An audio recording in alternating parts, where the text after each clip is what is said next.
It's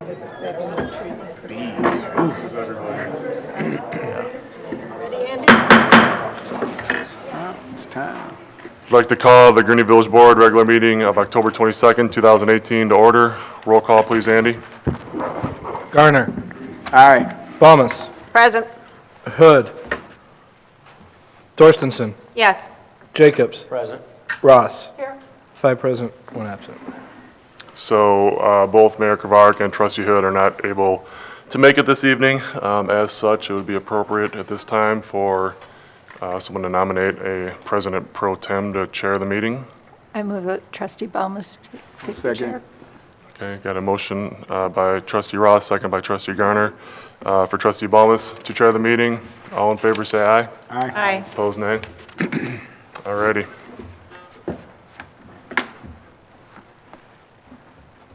All right. All up. Please join me in the Pledge of Allegiance. I pledge allegiance to the flag of the United States of America and to the republic for which it stands, one nation under God, indivisible, with liberty and justice for all.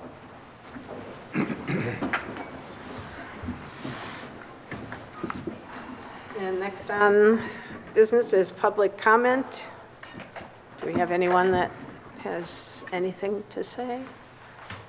And you will have an opportunity at the end of the meeting. So moving on, we have the approval of the consent agenda as presented. So moved. Second. Motion by Trustee Jacobs, second by Trustee Garner. Roll call vote, please, Andy. Garner. Aye. Balmas. Aye. Thorstensen. Yes. Jacobs. Aye. Ross. Aye. 5 aye. All right, please read it into. Item number 1, approval of the minutes on October 8th, 2018 Village Board meeting. Item number 2, approval of payroll for period ending October 12th, 2018 in the amount of $806,665.31. Item number 3, approval of bills for period ending October 22nd, 2018 in the amount of $1,902,913.09. Motion for approval. Motion to approve. Second. Motion by Trustee Thorstensen, second by Trustee Garner. Roll call vote, Andy. Garner. Aye. Balmas. Aye. Thorstensen. Yes. Jacobs. Aye. Ross. Aye. 5 aye. All right, motion carried. All right, petitions and communications. We have a proclamation, change your clock, change your battery day, designating November 4th. Whereas in the United States, smoke alarms are present in 96% of American homes, but 20% do not work because of worn or missing batteries, preventing families from achieving the full potential of increased fire safety from smoke alarms. And if a fire occurs, working smoke alarms cut the risk of dying in a home fire by nearly half by providing an early warning and extra critical seconds to escape. And approximately 84% of fire deaths occur in homes where smoke alarms are not working. And Change Your Clock, Change Your Battery is a national home fire safety program which urges Americans to change smoke alarm batteries when changing their clocks back to standard time each fall. And the members of the Village of Gurnee Fire Department are dedicated to the safety of life and property and therefore shall continue their efforts to promote fire safety education to young and elderly alike. And the members of the Village of Gurnee Fire Department are joined by other concerned citizens, businesses, schools, service clubs, and organizations in their fire safety efforts. Now therefore, the Village of Gurnee does hereby proclaim November 4th, 2018 as Change Your Clock, Change Your Battery Day in the Village of Gurnee, and call upon all citizens of the village to participate in this day to enhance the safety of you and your family in the event of a fire. All in motion? Do we need motion? Yeah, motion. Motion to approve. Second. Motion by Trustee Thorstensen, second by Trustee Ross. All in favor? Aye. Say aye. Okay, motion carried. All right, report from Jessica Fain, Lauterbach and Amon LLP, Police and Fire Pension Actuary Reports. Yeah, so Brian's going to give us an intro here, and then we'll turn it over to Jessica to walk through the actuarial reports. Sure, thank you, Pat. Included in the material is the actuary reports for the police and fire pension funds. For the contribution year ending 4/30/19, this will be the village's contribution that we'll pay in December of 2019, so next budget season. We have Jessica Fain with us today from Lauterbach and Amon. She's going to go over the report quick, and then we'll be happy to answer any questions. Are you going to be the clicking through for me? I'll be the clicker. Perfect. All right. Well, thanks for having me out. I've come out before and spoke to the village, so I appreciate being brought out again. I know that late at night, during the week, when you have a lot of stuff to do, having an actuary come steal a couple minutes of your time isn't the most fun thing, so I definitely appreciate a couple of minutes. What we want to take a look at first is basically just a general overview of our fund. What's our current funded percentage? What's the current year's recommended tax levy, and then how it may be different than last year. What you're going to see is that last year's recommended contribution was right under $4 million, coming in at that 3.978. And this year's recommended contribution is a little bit over $4 million. And we'll take a look at why there was a change from last year to this year, but also discuss kind of what's expected to occur in our funds going forward. I do want to point out one other item on this page, which is your kind of population split. What you're going to see right now between our two funds is that we have 67 inactive members who are receiving benefit payments, but we have 114 active members. Now, some of them are very young, early in their career, and it's going to be quite a while before they start collecting a benefit. But some of those are members that in the next 5 to 10 years are going to be eligible to retire and start collecting. So we'll take a look at kind of how that's going to look from a cash flow output as well. The very next page is going to just kind of show you how money moved in and out of our funds this year. You'll see that overall, we started the year with around $76 million in our funds. We received in around $3.875 million from our village contributions. Our members also contributed another $2 million. You'll see that it was a really great year in the markets for investments, and we received in over $7 million simply from investment earnings, which of course is the most ideal way to build your assets because it doesn't come from anyone's pocket. You'll see the benefit payments that we currently are paying out, a little bit over $3.7 million. And then you'll also see that there are other expenses for around $96,000 to $97,000. Now, these expenses aren't your investment manager fees. These are all the administrative or operating costs for the fund. So fees like you pay your actuary, fees for your accountant, fees to attend conferences, if you have that fiduciary liability insurance, basically any of those administrative costs. So it's important to keep in mind that we're expecting to build assets not only for our benefit payments, but also to set enough money aside to handle all those kind of operating costs. You'll see that we ended the year at over $86 million, so really positive growth in our assets of a little bit under $10 million. There's two items I want to point out on this page that are positive for our funds. The first is that even if it had been a flat year in the market, and we had basically no return on investments, we still would have put in more money than we had to pay out. This is probably one of the key cash flow risks that funds are exposed to on a year-to-year basis, trying to make sure that we aren't relying on investment earnings over a short period because markets can be volatile, and still trying to put in enough money so that when we make those benefit payments out, we still have positive asset growth. The second thing I want to point out is that let's say, for example, it had been a year where, for some reason, the amount we had to pay out was more than we put in. You'll see that your current balance in the fund being a little bit over $76 million for where you started the year, you do have enough money set aside to, even in a scenario like that might be tough, you're still not at any risk over the past 1 year being able to make those benefit payments. So over a short time period, these are two positive aspects and two goals that we always want to have for our fund. Every year putting in more money than we're paying out and continuing to build our assets so in those years when it is tough, that we still, again, aren't at any risk to pay out those benefit payments. The next slide is going to kind of talk about benefit payments. What you'll see listed here is that the true current benefit payments that you paid out were around $3.6 million. On the other page, we referenced 3.7. That included any refund of contributions that you had to pay out, which are just one-time payments. Let's focus on truly those benefit payments and where they're expected to increase. Again, right now we have about 67 people who are inactive and collecting, but we have 114 that are going to continue working and retire.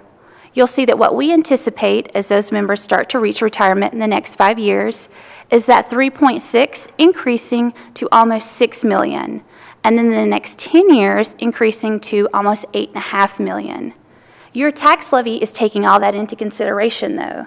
We build and design it so that you're putting enough money aside today to handle that. So when you think about the fact that, yes, right now we're paying out around 3.6 million in benefit payments, but we're anticipated to pay out more, then it kind of makes sense why we're recommending 4 million today. It's because, again, we're building assets for 5 and 10 years down the road. The next slide is going to talk about different increases and decreases in our tax levy. The most important thing to keep in mind is your tax levy is designed where if everything plays out exactly as your actuary predicts, you should have an increase of 3.5% every year. We design your tax levy so that you put in X dollars today, and next year you'll put in 3.5% more. That increase is you're trying to pay down more of that unfunded liability, and you're putting in some extra dollars for your active members because, again, they've earned another year of service, they're getting closer to retirement and collecting a benefit. And typically your active employees are putting in a few percentage more each year as well, because more than likely they got a pay increase. So right out the gate, if everything had happened as we estimated, you would have had an expected increase of, you'll see, a little bit under $59,000 for fire, for police $70,000, or a total of $129,000. What we then do as actuaries is we'll take a look at how everything actually occurred in the fund. For example, how did salary increases come in versus how we had estimated they would over the past fiscal year? You'll see that for both of our funds, salary increases came in almost right where we had estimated, just slightly under. Part of estimating salary increases isn't just those step increases that are in a collective bargaining agreement. It's also estimating the chance of promotion for your members. So in a given year, maybe not as many promotions came through, and this is why salary increases look like they were less than anticipated. The opposite would occur if it was a year when you had a couple of promotions hit. Then all of a sudden it might look like salary increases came in slightly higher than expected. In a year like this, though, when increases are less, you'll see that it causes a decrease in your tax levy. So how salaries came in versus how we had estimated them caused a decrease of about $58,272. The next thing that can impact your fund is how the population shifts. For our funds, we had both of them experience new hires, retirements, etc. If you hire someone, you'll typically see an increase in your contribution. If someone retires or becomes disabled, you'll typically see an increase as well. When someone passes away or terminates the fund, that's when you usually see a decrease. So you'll see that all these different population shifts within our fund caused a net small increase of $52,560. The fourth item down is asset returns. And this isn't talking about a one-year return. This is taking a look at the fund's earnings over the past 5-year window. So while last year was a really great year for our funds, when we take a look at a little bit longer window, which of course includes tough years like 2015, we'll see that our fire fund is slightly lagging their return assumption. Our police fund is slightly beating it. But overall, when we look at our funds as a whole, basically as a group, they're coming in right where we anticipate. You'll see it's a very minor decrease of around $1,500. Again, not focusing on what the earnings were the past 12 months, but looking at a little bit longer term. And the very last thing that can impact our funds is contributions coming into the fund. This is where we'll compare what we received in the form of a tax levy and then what we actually requested in the form of a tax levy. A lot of this has to do with timing. So for example, what you would have recommended right now is probably not going to hit your fund before April 30th. It's probably going to count on next year's financials. So when you see the line item that fire received less than they expected, that's probably due to contribution timing, simply not having those assets hit and count for the April 30th fiscal year end. The same thing for our police fund as well. Contributions appearing to be greater than expected really just has to do with that contribution timing. But overall, you'll see that it caused a decrease of $56,000 in our fund. So as a whole, we were actually expecting $130,000 or around $129,000, but because of all these behind-the-scenes moving parts, as a total, the increase in the recommended tax levy was actually less, having about a $66,000 increase in the levy. Are there any questions on those different moving parts? This is really where your actuary comes into play. As far as expected increases, you don't need me for that. You could take this year's tax levy number and increase it 3.5% and get an estimate for where next year you should fall.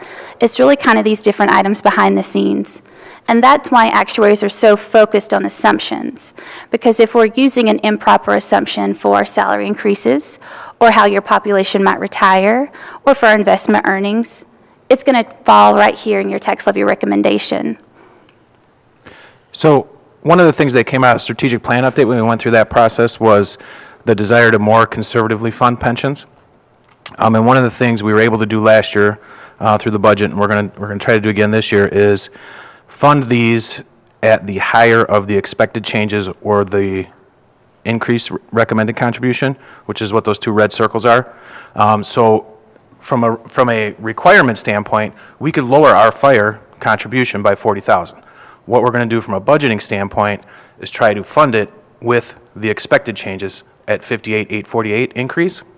So really we're almost a $100,000 swing over funding, or at least going to try to through the budget process, the fire for this year. On the police side, you can see that the recommended is $106,112. That's higher than the expected, so we'll fund at the recommended amount. Last year, we actually overfunded, or in December when we make the contribution off of last year's report, the police actually got, or will get, about $40,000 more because these were flip-flop last year. So, like in this case, in the case of fire this year, they benefited from demographic changes and salary increases less than expected. We're not going to take that benefit. We're going to fund it at what we expected it to come in at. If your budget allows it, that's a great strategy. Because while this year for our fire police fund, salaries came in less, because again, maybe not as promotions, next year if those promotions were to hit, you're going to have the opposite. Suddenly it's going to say you should put in more money. So if you're able to put in more dollars today, you're basically buffering or planning for that. So that when it does ask you to put in more, you already have. You've already contributed those extra dollars.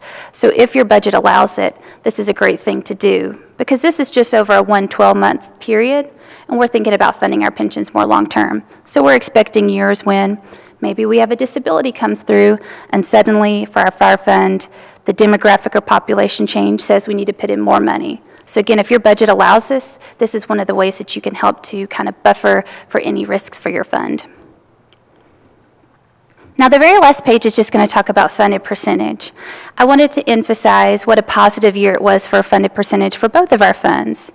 People have a tendency to focus on this, and as actuaries, we say to kind of ignore this in general because it's just a one-year change. Focus more on your long-term funding strategies. But that being said, still a really great year for both of our funds. You'll see that as a whole, our funded percentage was a little bit under 69%, and now we're almost at that 72%. For fire, they actually went from that 70.39% all the way up to 72.44%. For police, they had a really nice bump as well, going from 67.82% to 71.22%.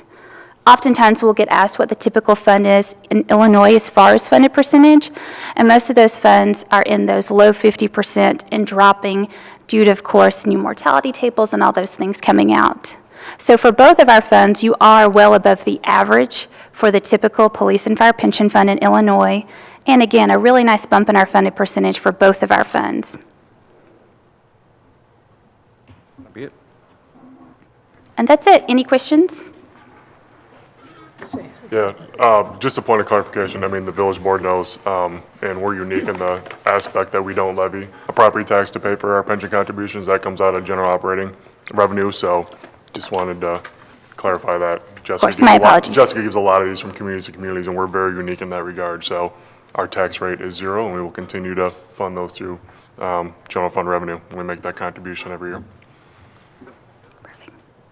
Okay. Any All right. questions anyone has? Well, thank you very much. Thank you. That was very thorough. We appreciate that. dummy it down for a few of us. Of course, my pleasure. Thanks for having me out, guys. Thank you. And then just one last thing on the reports. Donna had contacted everybody last week, I think, about the November 5th meeting, moving that to November 12th. That seemed to work out for everybody, so we're not at odds with the early voting and them setting up for Election Day. So we will move the November 5th meeting to November 12th. Jack will get the notices out tomorrow.